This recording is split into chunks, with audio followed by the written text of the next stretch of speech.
Hey, how we doing today? So, listen, I know that we have all talked about narcissists till we're probably blue in the face. We've seen all the videos, we know people that's dealt with narcissists.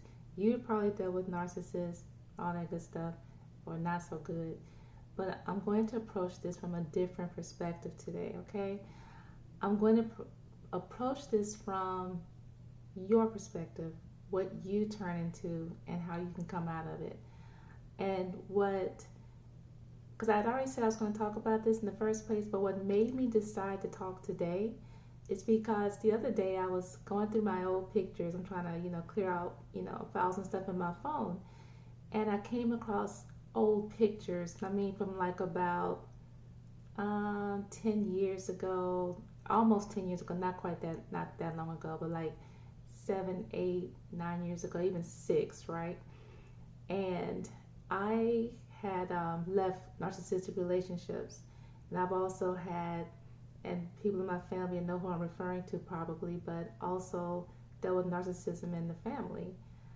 And it really does a number to you. And until you actually get past it, like start developing yourself, I don't even know where to begin.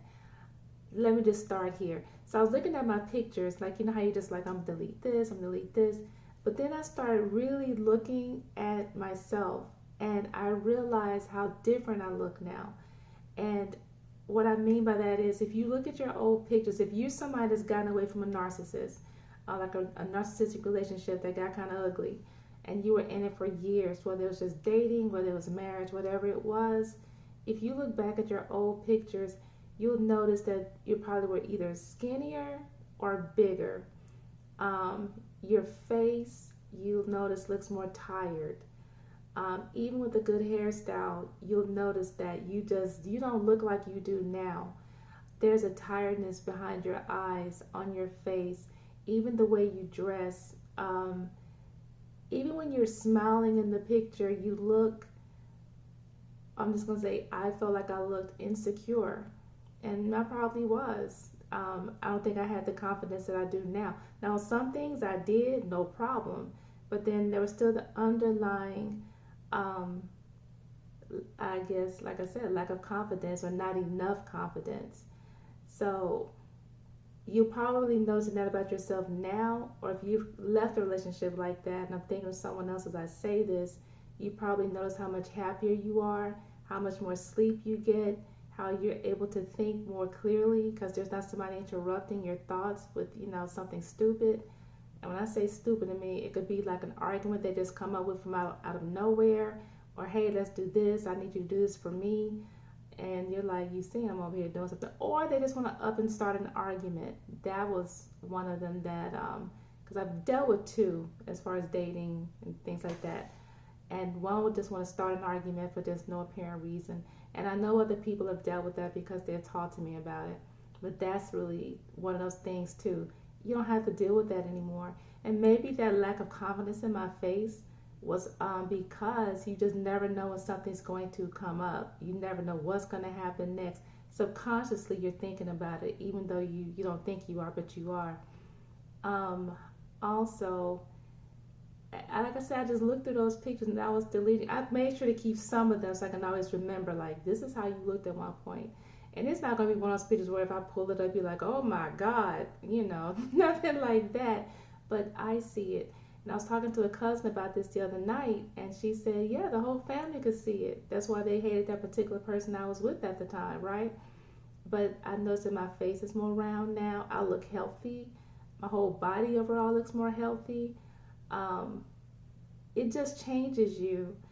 And so what I'm going to go into is like when you finally do leave that narcissist that you're dealing with, whether it's someone you're dating or married to, or maybe it's a family member you hang around or a friend that you hang around, whatever that is, whatever the situation is, when you decide to leave, here's some tips I'm going to give to you. Keep a journal. It could be a video journal. It could be something you write down, but keep a journal. Write down how you feel. And it's okay to be mad. It's okay to feel sad. You're working through some feelings that you had to deal with for a good while. It's okay to do that. So keep a journal. take walks, meditate, do yoga. If you want to sit by someplace where you're comfortable, whether it's the woods or whether it's by a river or a lake, maybe it's your favorite room in your house. Maybe if it's you like to drive and park someplace and just kind of, woosah, just relax. If that's what you need to do, do that, okay? And if you want to sit and talk out loud, do that too. If you want to curse, do that. Cry, whatever it is. Laugh at something that was like, I can't believe, this person did this at the time. Go ahead and laugh. Even if you're sitting there by yourself and from a distance you look crazy, don't worry about that. This is about you. This is about you getting better and healing yourself, okay? I know the walks and stuff helped me. That's when you really start thinking you're not distracted or anything. Because I wasn't taking any music. I just wanted to think. So that's something that can help you. And you just start realizing not only are you physically getting healthier, but you're also mentally getting healthier. Something else, if you have friends that's kind of narcissistic and you start realizing you're attracting more friends like them, don't build those friendships. You don't want to start this whole cycle again. And also hold off on dating, because even though you don't like the person you just left, you're going to still attract people that's a lot like that person, because you still have what I call vestiges of that mindset. You're still recovering, remember? So it's like if you're recovering from drugs or alcohol or something, you're not going to get around that because you're still recovering. You don't want to fall back into that. It's the same thing with being around people. You don't want to fall back into that same type of mindset or the same type of activities or the same type of the way you used to carry yourself or the way you used to act. So don't date for a while. Start getting to know who you are again.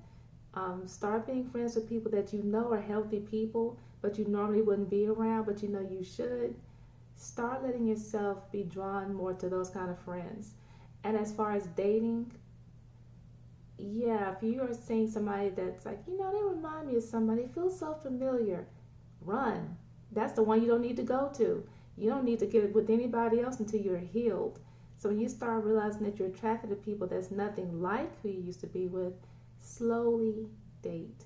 Just really slowly. Don't rush into anything. Not a marriage, not a relationship, none of that. Or you're going to be right back in hell again. And this time it'll be worse. How do I know that? Experience. So I'm just letting you know, don't even do it. So that's pretty much it. Start trying to heal yourself. And if you're still with that somebody and you want to leave, you can do it. Go ahead and leave. Start planning it out. Tell close friends and family what you plan to do. Who's not going to go blab to that person. This is about you and your health, okay, mental and physical. And take pictures of yourself, and you're going to start noticing like those changes, where you start seeing the gleam in your eye, where you start seeing the happiness on your face, where you start seeing where you're at a healthier weight. Because again, either you're probably too big or you're too small. I was skinny. I needed to gain weight, so I finally did. So this is, again, me wishing you luck, wishing you the best, wishing you bravery.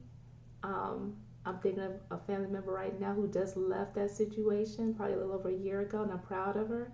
And she was already pretty, but she's even prettier now. You can just see she's a lot happier.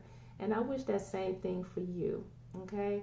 So that's my thing about narcissists, that done to death topic. But anyway, if you want to comment, if you want to have any help, contact me. Or just comment in the comments below. Y'all have a good one.